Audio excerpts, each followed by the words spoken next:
রাধে রাধে, দণ্ডবাদ প্রণাম।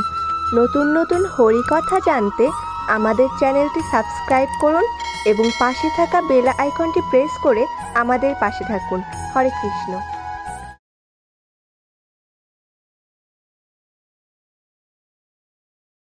জানি না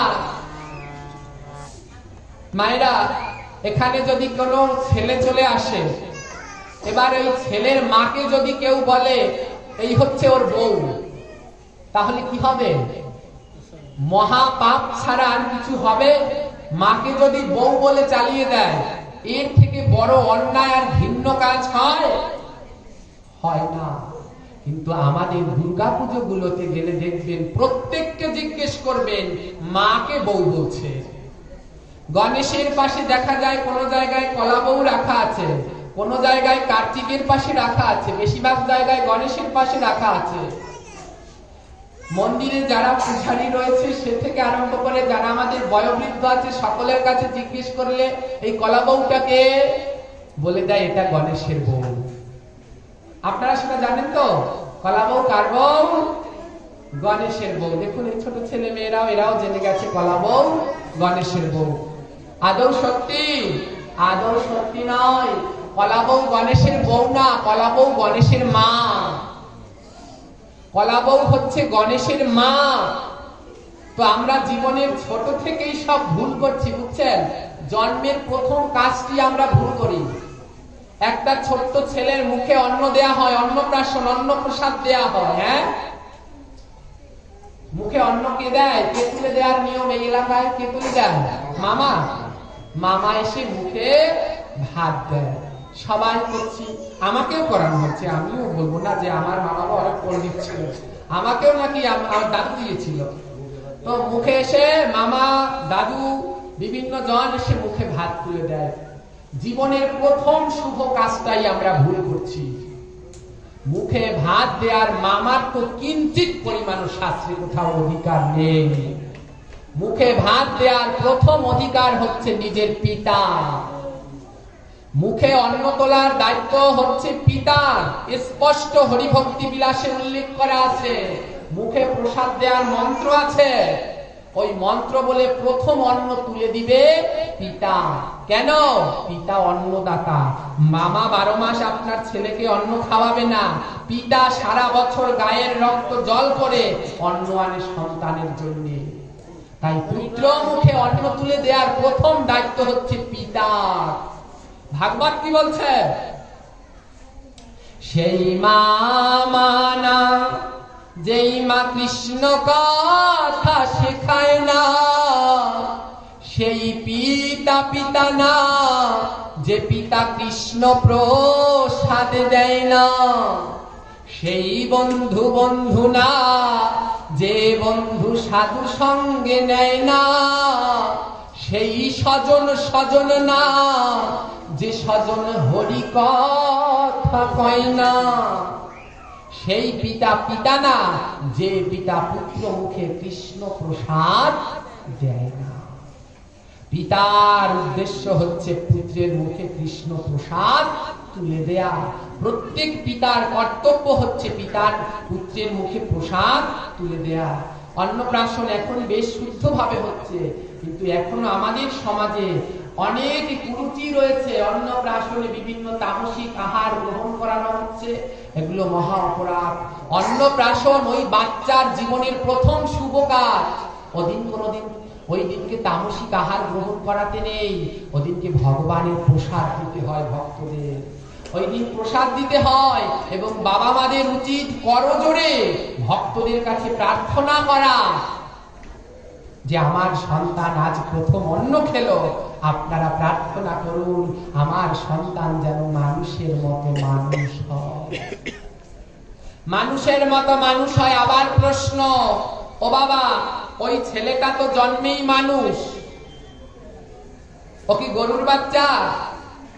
মানুষের তো মানুষেরই বাচ্চা হয়, তাহলে আশীর্বাদ কেন চাইবে মানুষের মতো মানুষ হও? শাস্ত্র কি বলল? এই জগতে কুকুরের বাচ্চা কুকুর হয়, গরুর বাচ্চা গরু হয়, ছাগলের বাচ্চা ছাগল হয়। মুরগির বাচ্চা মুরগি হয়, হাঁসের বাচ্চা হাঁস হয়, কিন্তু মানুষের বাচ্চা অমানুষ হয়। মানুষের বাচ্চা কোনোদিন মানুষ হয় না, মানুষের বাচ্চা অমানুষ হয়, বাবা মাকে মানুষ করতে হয়। ওকে ছোট্ট একটা বাচ্চাকে গুন্ডাদের সাথে দিয়ে দাও, ও গুন্ডাদের সাথে চলতে চলতে গুন্ডা হয়ে যাবে। আর বাবা মা যদি ওকে সাধুদের সাথে চলায়, ও সাধু হবে। জ্ঞানীদের সাথে চলালে ও জ্ঞানী হবে। দেখেছেন এই যে কালকে না পরশুদিন খবরে ইত্যাদিতে একটা ছোট্ট ছেলেকে এনে দেখিয়েছে, এই করোনা ভাইরাসের ভিতরে প্রথম শিশু শ্রেণীতে ভর্তি হয়েছে ছেলেটা। হ্যাঁ, বাবাও প্রফেসর, মাও প্রফেসর। যখনই স্কুলে ভর্তি হলো 1 মাস ক্লাস করলো, তারপরে লকডাউন, সব বন্ধ, অনলাইনে ক্লাস। ছেলেটাকে একটা মোবাইল দিয়েছে। দেখুন, ওই বাবা মাও মোবাইল দিয়েছে, আর আমাদের বাবা মাও মোবাইল দিয়েছে। এই করোনা ভাইরাসে এত মোবাইলে সর্বনাশ করেছে বলার মতো না। আমারই এক ভক্ত আছে, কি বলবো দুঃখের কথা, তার বাবা মাও তাকে মোবাইল দিয়েছে।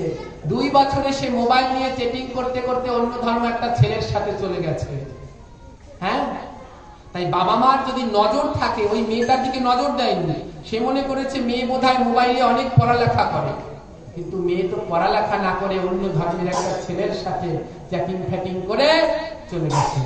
বাবা গলায় দড়ি দিতে গিয়েছে। আজ কি দুরবস্থা সেই বাবা। আর অন্যদিকে তাকিয়ে দেখুন, যেটা কালকে খবরে দেখলাম, সেই ছোট্ট ছেলেটাকে ওর বাবা মোবাইল কিনে দিয়েছে। ছোট্ট ছেলেটা, পৃথিবীর এমন কোন দেশ নেই যে দেশের মানচিত্র আঁকতে পারে না। আপনারা দেখতে পারবেন, ইত্যাদিতেই খবর দেখিয়েছিল, এই ছেলেটাকে নিয়ে এসেছিল। হ্যাঁ, এমন কোন দেশ নাই যে দেশের মানচিত্র আঁকতে পারে না, এমন কোন অ্যালজাবরা নেই যে করে দিতে পারে না, সমাধান করে দিতে পারে না। এবং ইংরেজির লেকচার গুলো দেখতে দেখতে এত সুন্দর ইংরেজিতে কথা বলছে, অবাক। হ্যাঁ, এটা হচ্ছে কল্যাণ। তো মানুষের মতো মানুষ বাবা মাকে তৈরি করতে হয়। তাই ওই অন্নপ্রাশনের দিন করজোড়ে প্রার্থনা করতে হয় সকলের কাছে, আমি যেন আমার ছেলেকে মানুষের মতো মানুষ করতে পারি। হ্যাঁ, তাই শুদ্ধ ভক্তরা কোনোদিন এই ধরনের আশীর্বাদ দেয় না। আশীর্বাদ করলাম তোমার বিদ্যা হোক, আশীর্বাদ করলাম তোমার জ্ঞান হোক। যারা প্রকৃত কৃষ্ণ ভক্ত তারা বলে আশীর্বাদ করি বাবা মানুষের মতো মানুষ হও। জীবনে যদি মানুষের মতো মানুষ হওয়া যায়, তাহলে বিদ্যাও হবে, বুদ্ধিও হবে, জ্ঞান হবে, ধন হবে, সম্পদ হবে। আমাদের জীবনের প্রথম কাজটি আমরা ভুল করে বসে আছি। ওই অন্ন তুলে দেওয়ার কথা হচ্ছে বাবার, তুলে দিচ্ছে মামা। এইখানে সবাই মামা আছে, আমিও একজন মামা। হ্যাঁ, কিন্তু জানেন এই জগতে মামারা কোনোদিন কল্যাণ করেনি ভাইগনাদের। স্পষ্ট শাস্ত্রে প্রমাণ আছে, কোন মামা ভাইগনার কল্যাণ করছে জানি না। গ্রন্থ দেখলে মহাভারতের এক মামা শকুনি, এমন মামার মামা 100 ভাইগনাই ওই মামার জন্য শেষ। আবার আরেক মামা কংস, হ্যাঁ, যে নিজের ভাইগনাকে ধ্বংস করার জন্য সারাদিন লেগে রয়েছে। আবার আরেক মামা চৈতন্য মহাপ্রভু, মামা ডাকতো চাঁদকাজিকে, ওরে মামা মহাপ্রভুকে কি করে হত্যা করে। যত মামা বারবারই এরকম ভাগনাদের উপরে আক্রমণ করছে। আর জানি না কে কবে এটা প্রচলন করেছে, মামার মুখেই দিতে দেয় ভাগ। এই অন্ন প্রসাদ তুলে দেওয়ার প্রথম কর্তব্য হচ্ছে পিতা। স্পষ্ট শাস্ত্র দিয়ে শ্লোক সহ প্রমাণ দেখাতে পারবো। কিন্তু কি, আমি যদি এটা বলেও, এই যে বললাম, এই যে কিছু আছে সেই আদি গোড়ামি, বললেই হবে আমাদের কাছে শাস্ত্র নাই, এরকম ভাষায় তারা বলবে। হ্যাঁ, আমরা দেখে আসিনি পূর্বপুরুষ করছে, ওইটাই করতে হবে। হ্যাঁ, পূর্বপুরুষ করছে, শাস্ত্র দিয়ে দেখাও না, কিছু দেখাতে আমরা পারবো না।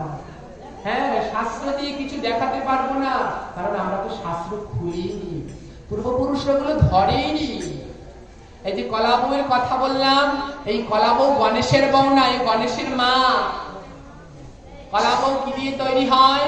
এর নাম হচ্ছে নবপত্রিকা। কলা বউ তো কিছু না, এর শাস্ত্রীয় নাম হচ্ছে নবপত্রিকা। 9টি বৃক্ষর পাতা দিয়ে তৈরি করতে হয় এই নবপত্রিকা। এই নবপত্রিকা কি কি? প্রথম বৃক্ষের নাম হচ্ছে কদলী, কলা গাছ। দ্বিতীয় কচু, তৃতীয় হরিদ্রা মানে হলুদ, 4 নম্বরে জয়ন্তী। জয়ন্তী মানে হচ্ছে গিয়ে যেটা আমরা নীল রঙের ফুল বলি, নীলকণ্ঠ ফুল বলি, অপরাজিতা, হ্যাঁ জয়ন্তী গাছ। তারপরে হচ্ছে বেল 5 নম্বরে। 6 নম্বরে হচ্ছে ডালিম মানে ডালিম গাছ। 7 নম্বরে হচ্ছে অশোক, আর অশোক গাছ রয়েছে যেটা পঞ্চপল্লবের একটি পল্লব অশোক। 8 নম্বরে হচ্ছে মানকচু এবং 9 নম্বরে হচ্ছে ধান। এই 9টি বৃক্ষ দ্বারা নবপত্রিকা তৈরি করতে হয়। এটি আদৌ মা দুর্গা। ওই দশভুজা দুর্গা নাই, ব্রাহ্মণরা জানে এই নবপত্রিকার ভিতরটি মায়েকে পুজো করতে হয়। এই 9টি ইন্দ্রিয় ছাড়া কোনোদিন আমাদের দেহটা গঠিত হয় না। তদ্রূপ 9টি বৃক্ষ দ্বারা মাকে তৈরি করতে হয় ইন্দ্রিয় যুক্ত। মহিষাসুরের সাথে যখন মায়ের যুদ্ধ হয়েছিল তখন মা দুর্গা বারবার ক্লান্ত হয়ে গিয়েছিল। মহিষাসুরের চোখ থেকে এড়ানোর জন্য বৃক্ষ রূপ ধারণ করেছিল, কখনো ধান গাছ, কখনো কচু গাছ, কখনো কলা গাছ। আর মহিষাসুর কি করলো, তার অসুর রূপ ত্যাগ করে মহিষ রূপ ধারণ করে আবার সেই গাছগুলোকে খেতে শুরু করেছে। যেই ধান গাছ খাচ্ছে, মা দুর্গা ধান গাছ ত্যাগ করে পান গাছের ভিতরে ঢুকছে। মহিষাসুর আবার মহিষের রূপ ধরে পান গাছ খাচ্ছে। মা দুর্গা আবার পান গাছ ত্যাগ করে বেল গাছে ঢুকছে। এমনি ভাবে মা দুর্গা 9টি বৃক্ষে প্রবেশ করে। তাই ভক্তগণ এই নব পত্রিকাকে 9টি বৃক্ষকে আবার এক করে মা দুর্গাকে গঠন করে। এটা হচ্ছে নবপত্রিকা। এই 9টি গাছে মা দুর্গার 9টি রূপ বিরাজ করে। হ্যাঁ, এই মা দুর্গার 9টি রূপের পূজা করতে হয় দুর্গা পুজোর সময়। ব্রাহ্মণ ঠাকুর এখানে বসে আছে, এরা ভালো জানে, আমিও তো ভালো ব্যাখ্যা দিতে পারবো না। এই 9টি গাছে 9 জন দেবী বিরাজ করে। মা দুর্গার 9 রূপ নবপত্রিকা, তিনি 9 রূপে পূজিত হন। কোন কোন গাছে কি থাকে জানেন? এর প্রত্যেক গাছে একজন অধিষ্ঠাত্রী দেবী আছে। কলা গাছে আছে ব্রাহ্মণী। মা দুর্গার একটি রূপ হচ্ছেন ব্রাহ্মণী রূপ, তিনি কলা গাছে বিরাজ করেন। কচুতে কালিকা বিরাজ করেন, মা কালী কচু রূপে বিরাজ করেন। কচুতে ওই কালী পুজো কিন্তু হয় ওর ভিতরে, নবপত্রিকার দুর্গা পুজোর ভিতরে কালী পুজো করতে হয়। হরিদ্রায় বিরাজ করেন মা দুর্গা। হলুদ গাছের ভিতরে মা দুর্গা বিরাজ করেন। দশমীর দিন কি নিয়ে আসেন ঘরেতে? হ্যাঁ, হলুদ নিয়ে আসেন। কি বলেন, কিসের জন্য নিয়ে আসেন? না, মা দুর্গা বাবার বাড়ি গিয়েছিল, আপনার বাড়ি ছিলে, বাবার বাড়ি ঘুরতে গিয়েছিল, তাই হলুদের ভিতরে মা দুর্গা থাকেন। দশমীর দিন আবার আপনার মেয়ে ঘরের মা দুর্গাকে হলুদের ভিতর থেকে মা দুর্গাকে আপনি ঘরে নিয়ে আসছেন। তাই হলুদের ভিতরে থাকে মা দুর্গা। জয়ন্তীতে থাকে কার্তিকা। কার্তিকের মাতা পঞ্চরূপে তিনি বিরাজ করেন, সেই কার্তিকা থাকে জয়ন্তী গাছের ভিতরে। বেলের ভিতরে থাকে শিবা। শিবের পাশে মা দুর্গার যে রূপ তার নাম শিবা, তিনি বেল গাছের ভিতরে অধিষ্ঠান করেন। দারিম্বিতে থাকে রক্তদন্তিকা। মা কালীর দুর্গার একটি রূপ আছে রক্তদন্তিকা, যিনি চন্ডমুণ্ডকে বধ করে, রক্তবীজকে বধ করে রক্ত পান করেছিলেন। এটি ডালিম গাছের ভিতরে বিরাজ করেন। অশোক গাছে থাকেন দেবী শোকহারিণী। সমস্ত দুঃখ, রোগ, শোক নাশ করার জন্য অশোক গাছে বিরাজ করেন। দেখবেন এখনো কোনো বাড়িতে যদি মায়ের দয়া হয়, পক্স কিংবা কিছু হয়, এই অশোক গাছের পাতা এনে ঘরে ঝুলিয়ে রাখে। এটা মনে রাখবেন, অশোক গাছের পাতা থাকলে পরে রোগ শোক ওই বাড়ি থেকে বিদায় নেয়। তাই অশোক গাছে বাস করেন মাতা শোকহারিণী। মানকচুতে বাস করেন চামুন্ডা দেবী। চামুন্ডা দেবী মানকচুর ভিতরে বাস করেন এবং ধানের ভিতরে বাস করেন মাতা লক্ষ্মী। এই নবপত্রিকা মায়ের 9টি রূপ এমনি ভাবে বিরাজ করেন। লক্ষ্মী, প্রশ্ন, আমাদের সমাজে আমরা কি জানি? মা দুর্গার 2 ছেলে 2 মেয়ে। মেয়ে দুটোর নাম লক্ষ্মী সরস্বতী, ছেলে দুটোর নাম কার্তিক আর গণেশ। ভুল, মা দুর্গার কোনো মেয়ে নেই। লক্ষ্মী সরস্বতী মা দুর্গার মেয়ে নয়। কার্তিক গণেশ মা দুর্গার ছেলে, কিন্তু মা দুর্গার কোনো সন্তানই হয়নি। কারণ রতি অভিশাপ দিয়েছিল মা দুর্গাকে যে তোমার কোনোদিন সন্তান হবে না। তাই গণেশ তৈরি হয়েছিল মা দুর্গার গায়ের ময়লা দিয়ে তৈরি করেছিল। আর কার্তিক হয়েছিল দেবাদিদেব এবং মা দুর্গার মিলিত শক্তিতে। তাই মা দুর্গার কোনো সন্তানই নেই, কিন্তু তাও যদি ধরেন মা দুর্গার 2 ছেলে আছে। লক্ষ্মী সরস্বতী মা দুর্গার মেয়ে নয়। কিন্তু দুর্ভাগ্যের বিষয়, আমাদের পাঠ্যপুস্তকগুলোতে যেগুলো আমরা ছোটবেলায় ধর্ম বই প্রাইমারিতে পড়ছি, সেখানেই দেয়া আছে মা দুর্গার দুই মেয়ে। মা দুর্গা, লক্ষ্মী, সরস্বতীরা ত্রিদেবী। এই ত্রিদেবীর সমান শক্তি, একজন একজনের থেকেও কম নয়। মা দুর্গার যেদিনকে বিবাহ হয়েছিল, পার্বতী রূপে, কাত্যায়নী রূপে বিবাহ হয়েছিল, সেই দিনকে মা দুর্গাকে কে সাজিয়েছিল? মা দুর্গাকে সাজিয়ে দিয়েছিল মা লক্ষ্মী। যদি মা লক্ষ্মী মেয়ে হয়, তাহলে বিয়ের সময় সাজালো কি করে? বেদে উল্লেখ করা আছে দেবী সরস্বতীর নাম। আর মা দুর্গা তো বেদের অনেক পরে তার এই দুর্গা রূপের অবতার। তাহলে সরস্বতী তো অনেক আগেই সৃষ্টি, তিনি বৈদিক দেবী। তাহলে সরস্বতী কি করে মেয়ে হলো? লক্ষ্মী সরস্বতী মা দুর্গার মেয়ে নয়, তারা ত্রিশক্তি। একসাথে তিনজনার পুজো করা হয়। যেমন নারায়ণের পুজো করতে হলে ব্রহ্মা, বিষ্ণু, শিবেরও নাম স্মরণ করতে হয়, ত্রিদেব একসাথে। আবার এরা ত্রিদেবী, একসাথে এদের আরাধনা হয়।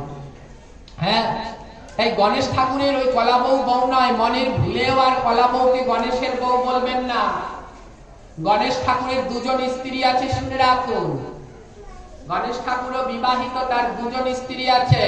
তার প্রথম স্ত্রীর নাম ঋদ্ধি, দ্বিতীয় স্ত্রীর নাম সিদ্ধি।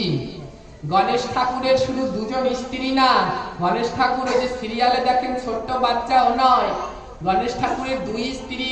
শাস্ত্রে উল্লেখ করা হয়েছে গণেশ ঠাকুরের দুটো ছেলে আছে, গণেশ ঠাকুরের একটা মেয়েও আছে। গণেশ ঠাকুরের দুজন স্ত্রী, ঋদ্ধির গর্ভের ছেলের নাম হচ্ছে শুভ, আর সিদ্ধির গর্ভের ছেলের নাম হচ্ছে লাভ। তাই দেখবেন গণেশ ঠাকুরের আরতি আছে, ঋদ্ধি সিদ্ধির দাতা শঙ্কর ভোলে মহেশ্বর। ঋদ্ধি সিদ্ধির দাতা, আমার ঋদ্ধি সিদ্ধিকে দান করেছিলেন ভোলা মহাদেব। তাই গণেশ ঠাকুরকে পুজো করলে কি হয়? শুভ হয় এবং লাভ হয়। এই গণেশ ঠাকুরের দুই ছেলে, শুভ এবং লাভ। তাই গণেশ ঠাকুরকে দোকানে দোকানে পুজো করা হয়। দোকানের শুভ হোক, দোকানে লাভ হোক। গণেশ ঠাকুর তার দুই পুত্র নিয়ে বিরাজ করেন। তাই গণেশ ঠাকুরের ওই কলা বউ আর মনের ভুলেও যারা শুনেছেন বলবেন না। কলা বউ হচ্ছে গণেশ ঠাকুরের মা। মাকে দিচ্ছেন বউ বানিয়ে, এই পুজোতে কি পূর্ণ হবে? বারবার শুধু অপরাধী হয়ে যাবে। গণেশ ঠাকুরের এই দুজন স্ত্রী। এবার বলি কার্তিক ঠাকুরের কথা। সবাই বলে কার্তিক ঠাকুর নবকুমার। না না, কার্তিক ঠাকুর নবকুমার না, তারও দুজন স্ত্রী আছে। গণেশ ঠাকুরের আরেকজন মেয়ে আছে, তার নাম হচ্ছে সন্তোষী। বাংলাদেশে তেমন সন্তোষী পুজো হয় না। ইন্ডিয়াতে গেলে দেখবেন শুক্রবারে শুক্রবারে সন্তোষী পুজো হয়। এই সন্তোষী হচ্ছে গণেশ ঠাকুরের মেয়ে। হ্যাঁ, জগতের মানুষের দুঃখ দেখে গণেশ ঠাকুর কান্না করেছিলেন, তার চোখের জলে এই সন্তোষী দেবীর সৃষ্টি হয়েছিল। তাই গণেশ ঠাকুরের দুটো ছেলে একটা মেয়ে। কার্তিক ঠাকুরও নবকুমার নয়, তারও দুজন স্ত্রী আছে। কার্তিক ঠাকুরের প্রথম স্ত্রীর নাম দেবসেনা, দ্বিতীয় স্ত্রীর নাম বালি। কার্তিক ঠাকুর ইন্দ্রের জামাতা, দেবরাজ ইন্দ্র, তার মেয়ের নাম হচ্ছে দীপসেনা। এই দেবসেনা হচ্ছে কার্তিক ঠাকুরের প্রথম স্ত্রী, আর বালি হচ্ছে কার্তিক ঠাকুরের দ্বিতীয় স্ত্রী। তাই আগে দুর্গা কাঠামোটা সম্বন্ধে জানতে হবে, তারপরে না মা দুর্গাকে প্রণাম করলে কাজে আসবে। এই যে মা দুর্গার কাঠামোর ভিতরে এমন রূপ লুকিয়ে আছে জানেন? অনেক কৃষ্ণ ভক্তরা দুর্গা পুজোতে যায় না, প্রসাদ পায় না, এটা তাদের ভুল ধারণা। মা দুর্গা বৈষ্ণবী। কৃষ্ণ ভক্তরাও দুর্গা পুজোর প্রসাদ পেতে পারে। কিভাবে? যদি ওই দুর্গা পুজোর আগে ওখানে ওই নৈবেদ্যগুলো নারায়ণ বা কৃষ্ণকে অর্পণ করা হয়, সেই প্রসাদ যদি মা দুর্গাকে দেওয়া হয়, তাহলে শুদ্ধ প্রসাদী কৃষ্ণ ভক্তরাও মা দুর্গার প্রসাদ লাভ করতে পারবে। এমনি গোবিন্দের প্রসাদের থেকে দুর্গা পুজোর প্রসাদের ক্ষমতা বেশি, যদি শাস্ত্র এবং সিদ্ধান্ত মেনে দুর্গা পুজো হয়। হ্যাঁ, দুর্গার কাঠামোটা দেখেছেন? দুর্গার সংসার, দুর্গার পরিবার শিক্ষা দিচ্ছে, হে জীব, যদি সংসার করতে চাও তাহলে এই কাঠামো দেখো, মা দুর্গার পরিবারের মতো হও। মা দুর্গার পরিবারের মতো হলে তুমি সংসার করতে পারবে। কেমন? একদিকে ভোলা মহেশ্বর ভিখারি শ্মশানে শ্মশানে থাকে, গায়ে 6 ভাষ্য মাসে, দেখতে একটু সুন্দর নয়, মাথায় এক গাদা জটা, একটা বাঘের ছাল পরে। অন্যদিকে মা দুর্গা জগতের সুন্দরী, জগতের শ্রেষ্ঠ সুন্দরী, গায়ে স্বর্ণ অলঙ্কারে আভূষিত, হ্যাঁ, তার রূপের ছটায় আলোকিত জগৎ, তিনি রাজকন্যা। কিন্তু দেখুন মা দুর্গা এবং শিবের এমন সংসার, তাদের ভিতরে কোনো মনোমালিন্য হয় না। একজন রাজকন্যা, একজন ভিখারি, বলছে সংসার করতে হলে স্বামী স্ত্রীর ভিতরে যদি এরকম থাকে, আমাদের সমাজে যদি স্বামী একটু গরিব হয় আর স্ত্রী যদি বড় লোকের বাড়ি হয়, প্রতিদিন ওই স্বামীর খোঁটা শুনতে শুনতে জীবন শেষ। হ্যাঁ, তাই বলছে দুর্গা কাঠামো দেখে এটা শিখো, মা দুর্গা রাজকন্যা হয়েও তার স্বামীর ওপর কিঞ্চিত শ্রদ্ধা ভক্তি হারায়নি। তিনি স্বামীর প্রসাদ ছাড়া অন্য প্রসাদ গ্রহণ করে না। হতে হলে এইরকম পরিবার হও, একই পরিবারের ভিতরে শত্রু থাকবে, মিত্র থাকবে, মিলেমিশে থাকতে হবে। শিব ঠাকুরের বাহন হচ্ছে ষাঁড়, দুর্গা ঠাকুরের বাহন হচ্ছে সিংহ। ষাঁড় আর সিংহ এক জায়গায় থাকতে পারে না। সিংহ যদি সিংহর সামনে যদি একটা ষাঁড় এনে ছেড়ে দেন, নিমিষেই তো কামড়ে সিংহ খেয়ে নিবে। কিন্তু অনন্তকাল ধরে শিব ঠাকুরের ষাঁড় এবং মা দুর্গার বাহন সিংহ এক জায়গায় বসবাস করছে, কোনো ঝগড়া করছে না। শিক্ষা দিচ্ছে একই পরিবারের মধ্যে একটা ষাঁড়ও থাকবে, সিংহ থাকবে, কিন্তু ঝগড়া করতে পারবে না। যদি এরকম ভাবে পারো তাহলে পরিবার গঠন হবে। অন্যদিকে তাকান, সাপের সব থেকে বড় শত্রু হচ্ছে ময়ূর। একদিকে কার্তিকের বাহন ময়ূর, শিব ঠাকুরের গলায় সাপ। ময়ূর জানেন তো, ময়ূর মোটেই সাপ দেখতে পারে না। যদি ময়ূরের কাছে সাপ চলে আসে, ময়ূর ঠুকরে ঠুকরে সাপটার দেহ টুকরা টুকরা করে দেয়, ছিঁড়ে ছিঁড়ে। ময়ূর এত সাপকে ঘৃণা করে। কিন্তু দেখুন কার্তিক ঠাকুরের ময়ূর আর শিব ঠাকুরের গলায় সাপ, কেউ কারোর সাথে ঝগড়া করে না। বলছি একই সংসারে এরকম দুপক্ষের লোক থাকবে, কিন্তু একসাথে থাকতে হলে এরকম মিলেমিশে থাকতে হবে। আবার ইঁদুরের সব থেকে বড় শত্রু সাপ। সাপ ইঁদুর পেলেই খেয়ে নেয়, কিন্তু গণেশের বাহন ইঁদুর, আবার শিব ঠাকুরের গলায় সাপ, কোনোদিন কোনো ঝগড়া বাঁধে না। আবার ওই ঘরেই রয়েছে মহিষাসুরের মতো অসুর। অসুর কিন্তু মহিষাসুরটা মরেনি, ওটা মা দুর্গার সাথেই থাকে, পায়ের কাছে বসে থাকে। আবার দেব আর অসুর কোনো জায়গায় এক থাকতে পারে না, কিন্তু সেখানে দেব আর অসুর এক হয়ে রয়েছে। দুর্গা কাঠামোর শিক্ষা হচ্ছে পরিবারের মধ্যে বিভিন্ন মত থাকবে, ভেদ থাকবে, একসাথে থাকতে হলে সকলার সাথে মিলেমিশে থাকতে হবে। এই মিলেমিশে থাকার নামই হচ্ছে পরিবার।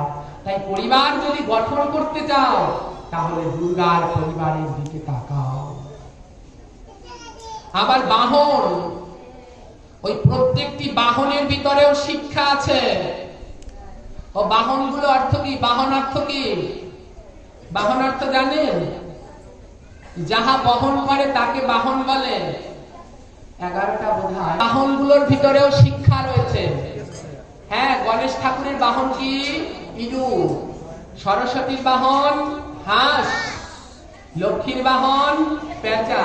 কার্তিকের বাহন ময়ূর। বাহন শব্দের অর্থ হচ্ছে যাহা বহন করে তাহাকে বাহন বলে। যার পিছে করে এক জায়গা থেকে অন্য জায়গায় যাওয়া যায় তাকে বাহন বলে। যেমন আমরা গাড়িতে আসলে ওটাকে কি বলি? যান বাহন। না, যান কেন? ওটা ইঞ্জিন, তেল দিয়ে ডিজেল দিয়ে চলে, তার জন্য ওটা যানবাহন। যদি ঘোড়ায় চলে যান তাহলে শুধু বাহন, ওটায় কোনো তেল ইঞ্জিন কিছু লাগে না।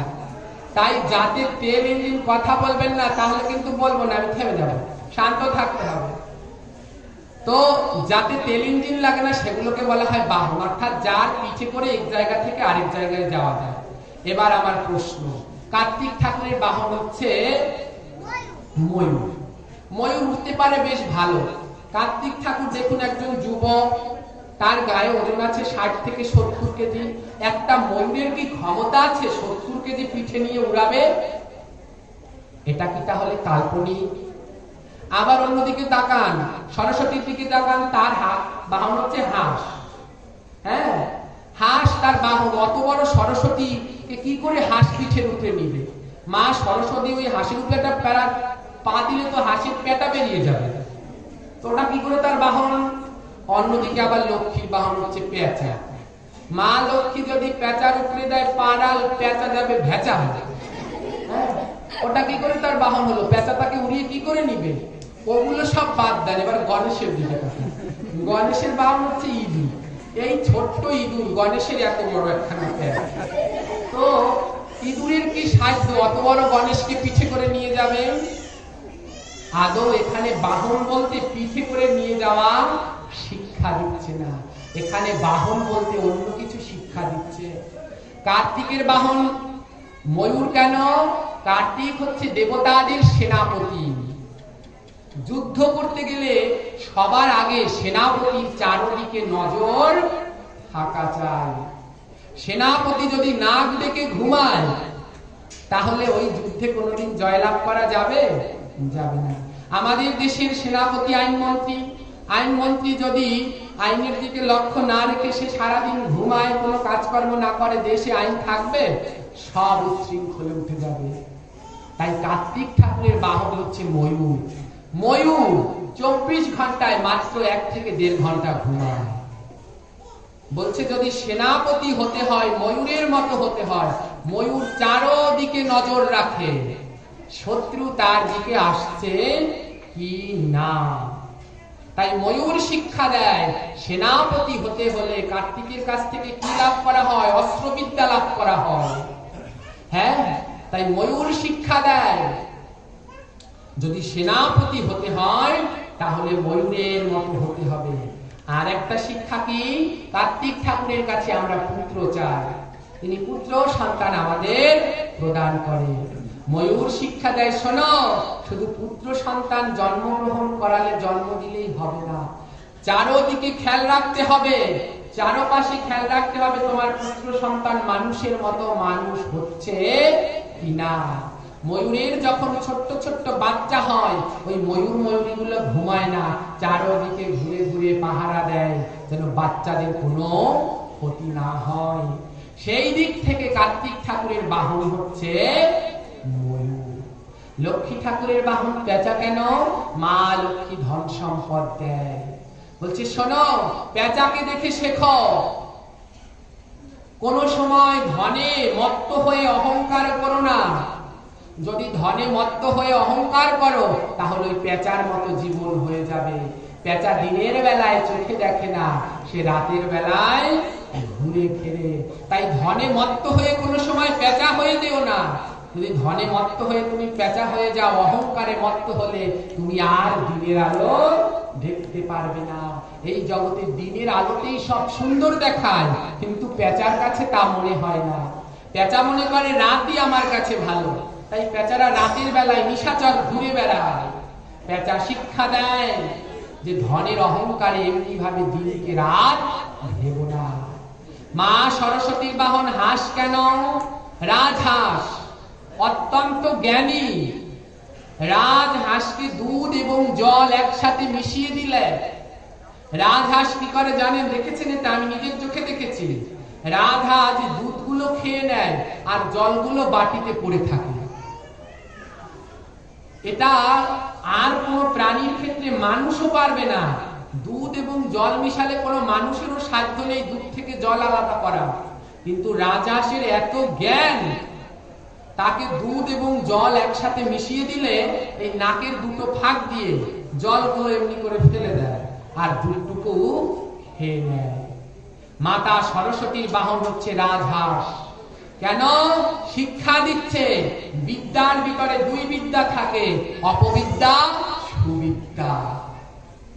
তোমরা রাজহাঁস দেখে শিক্ষা গ্রহণ করো, অপবিদ্যাকে ছুঁড়ে ফেলে দাও, সুবিদ্যাকে গ্রহণ করো। অনেক মন্ত্রতন্ত্র আছে, ওই মন্ত্রতন্ত্র পাঠ করে অনেক মানুষের কল্যাণ করা যায়। আবার জাদু টোনা বান মেরে মানুষকে মেরেও ফেলা যায়। মা সরস্বতীর হাস শিক্ষা দিচ্ছে, এই কুবিদ্যাগুলোকে রাজহাঁসের মতো ত্যাগ করো এবং সুবিদ্যাগুলোকে গ্রহণ করো। এর জন্য মা সরস্বতীর বাহন রাজহাঁস, শিক্ষাগুলো শিখবে। গণেশের বাহন ইঁদুর কেন? গণেশকে পিঠে করে চড়িয়ে নেওয়ার জন্য না। গণেশ হচ্ছে সিদ্ধিদাতা, হ্যাঁ, ব্যবসা বাণিজ্যের দেবতা। বলছে শোনো, ব্যবসা বাণিজ্য করতে হলে জীবনে অনেকবার লস হবে, অনেক লোকসান হবে, কিন্তু তাই ভেবে তুমি যদি ব্যবসা বাণিজ্য বন্ধ করে ঘরে এসে বসে থাকো, তাহলে জীবনে তুমি ব্যবসা বাণিজ্য করতে পারবে না। ইঁদুরকে দেখে শেখো। ছোট্ট ইঁদুর, তাকে যত বড় জাল দিয়েই পেঁচানো হয়, সে কুট কুট করে জালগুলো কেটে কাটতে একদিন সমস্ত জাল ভেদ করে বেরিয়ে আসে। তাকে মাটির ভিতরে পুঁতে দেবেন, সে একটু একটু করে মাটি কাটতে কাটতে বিশাল সুড়ঙ্গ তৈরি করে দেবে। বলছে গণেশের ইঁদুর শিক্ষা দেয়, ব্যবসা বাণিজ্য করতে গেলে তোমাকে বিভিন্ন ধরনের, আশেপাশের সবাই বিভিন্ন জালে জড়াবে, কিন্তু তোমাকে সেই জালগুলো কেটে টুকরো টুকরো করে বেরিয়ে আসতে হবে। যদি তুমি বেরিয়ে আসতে না পারো, তাহলে তুমি ব্যবসা বাণিজ্যে প্রতিষ্ঠা লাভ করতে পারবে না। এমনি ভাবে দুর্গা কাঠামোর প্রত্যেকটি বাহন শিক্ষা দেয় যে কি করে আমাদেরকে লাভ করতে হবে। তাই আসুন আসল সত্যিটা আমরা শ্রবণ করি এবং জীবনে কল্যাণ বয়ে নিয়ে আসি। আজ এখানেই বিশ্রাম।